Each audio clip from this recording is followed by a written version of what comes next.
એકલા ભાભીને પલંગ પર આડા પાડીને માર્યા એવા શોટ કે આહ ઉફ કાઢી નાખ્યો પરસેવો. વાત એ સમયની છે જ્યારે મારી પડોશમાં રહેતા એક ભાભીએ મને એના ઘરે બોલાવ્યો અને પછી જે થયું એ તો શું પૂછો વાત. તો ચાલો કહાની શરૂ કરીએ. મેં જોયું કે મારા ઘરની સામે એક ટેમ્પો ઊભો હતો અને કેટલાક લોકો તેમાંથી ઘરનો સામાન ઉતારી રહ્યા હતા. તે સમયે ટેમ્પોમાંથી એક છોકરી ઉતરી. મેં તે સમયે છોકરી તરફ જોયું અને જોતો જ રહ્યો. તે છોકરી એક પરફેક્ટ ફિગર સાથે મને ઘાયલ કરતી હતી. તેની ઉંમર 26 થી 27 વર્ષની આસપાસ હશે. બીજા દિવસે મને ખબર પડી કે તે પાડોશમાં ભાડે રહેવા આવી છે. તેણે ધીમે ધીમે આખા શેરીના લોકો સાથે અને મારી મમ્મી સાથે પણ વાત કરવાનું શરૂ કર્યું. પછી મારી મમ્મીએ મને કહ્યું કે તેનું નામ હિના છે અને તે પરિણીત છે. એક દિવસ હું સવારે ફરવા જતો હતો ત્યારે તે પણ ફરીને પાછી આવી રહી હતી. તેણે મારી સામે જોઈને સ્માઇલ આપી. મેં પણ સ્માઇલ આપીને તેને હાય કહ્યું અને આગળ વધ્યો. પછી અમે રોજ સવારે આ રીતે મળવા લાગ્યા.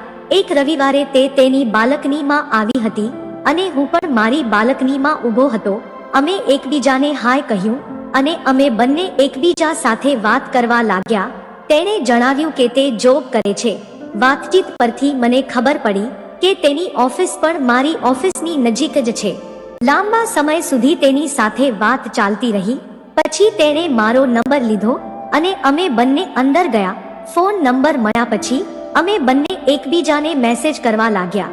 એક દિવસ તેણે કહ્યું કે તેના લગ્ન તેના પરિવારના સભ્યો દ્વારા પરાણે કરાવ્યા હતા અને વધુમાં તેણે કહ્યું કે તેનો પતિ ખૂબ જ સીધો છે જ્યારે હું ખૂબ જ ચૂલબુલી છું. મેં તેને પૂછ્યું કે ચૂલબુલીનો શું મતલબ? તે હસવા લાગી અને તેણે કહ્યું કે તું લલ્લુ છે.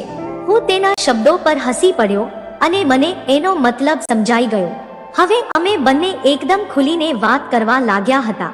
એક દિવસ તેને ઓફિસમાં થોડું લેટ થઈ ગયું તેથી તેણે મને ફોન કરીને પૂછ્યું, જો તું મારી સાથે ઘર સુધી આવીશ તો મારા માટે સારું રહેશે.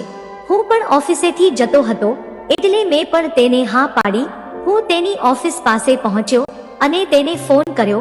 2 મિનિટ પછી તે બહાર આવી અને અમે બંને ઘર તરફ જવા લાગ્યા.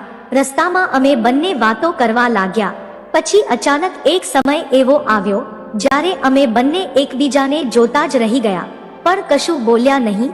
હું તેના ગુલાબી હોઠ તરફ જોતો રહ્યો અને તે મારી તરફ જોઈ રહી. પછી અમે ઘરે પહોંચ્યા અને પોતપોતાના ઘરે ગયા. થોડા દિવસો પછી તેનો મેસેજ આવ્યો કે તે મને બહાર ક્યાંક મળવા માંગે છે અને ઓકે લખતા મેં તેને શુક્રવારે મળવાનું કહ્યું અને અમે ગાર્ડનમાં મળ્યા.